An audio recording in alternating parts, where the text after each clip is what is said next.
Respect. Yes. The funny thing is, you thought that I wouldn't find out? You would've just kept doing this shit and living two lives.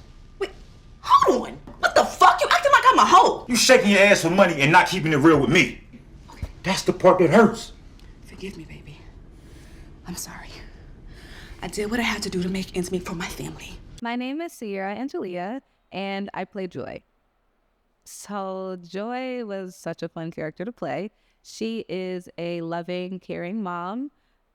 She works hard for the things that she has, but she finds herself in a bind. So she's figuring out ways to support her son while the father of her son is incarcerated. Joy does not always make the right choices.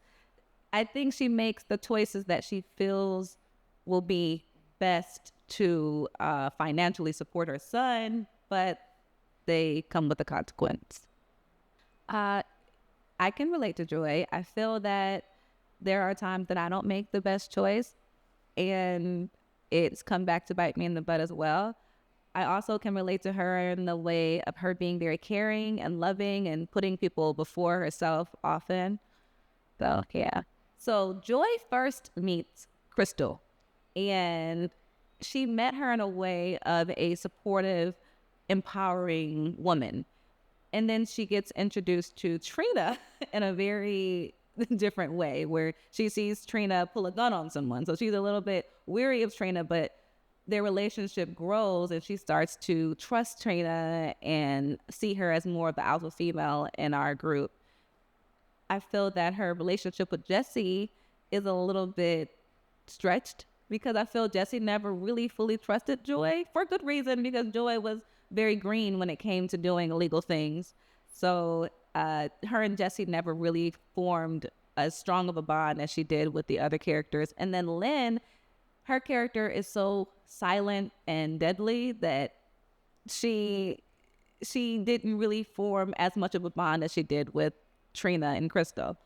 Joy and her boyfriend are very close. They love each other very much, but you can tell that they have that type of relationship where they've gone through a lot and they've got a lot of cracks in their relationship that they are trying to push through.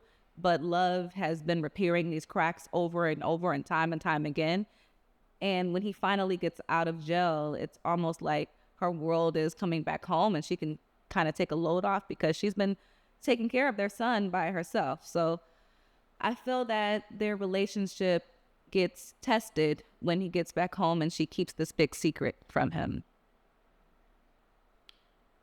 I think Joy had her back against the wall and she had exhausted all other ways of making income. And when she gets fired, the only thing she can think of is this kind woman who was very empowering to me because she gave me such a large tip. She thought of her to see if maybe she can make more money and provide for her son since she's doing it all alone. I think that there's a very important point in the movie where Joy has to make a decision to continue on this dark path of making money or live a straight and narrow life with her family. And I think that we all get that option a lot of times in life, and sometimes greed pushes us towards not the best option. And I feel that she felt like she was invincible at that point, and she made the choice that she felt in her heart that may have been led by greed. In the movie, the women built this really strong bond. And when outside forces come to attack that bond, sometimes you go above and beyond to protect the people that you love. And I think that's what you're going to witness with the girls. They come together, they form this sisterhood, and now this sisterhood has to take down the big bad wolf.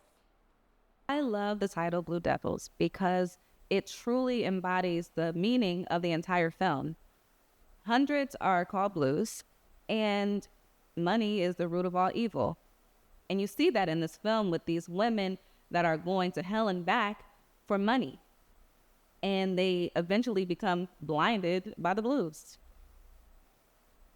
Oh my goodness. I have never done a film where I had to actually dance on a pole. So in the film, this is Joy's first time dancing. And it's also my first time dancing, especially in front of a huge crowd of extras. And it was just such a great moment for me because I didn't have to rehearse being scared or being, how I was going to feel. I was already very nervous. So when they played the music, I was just like, move your body, just move and just keep moving and move and move. And it was nerve-wracking looking into the people's eyes as I'm dancing because this is not what I do for a living. So it was exciting and scary all wrapped up in one.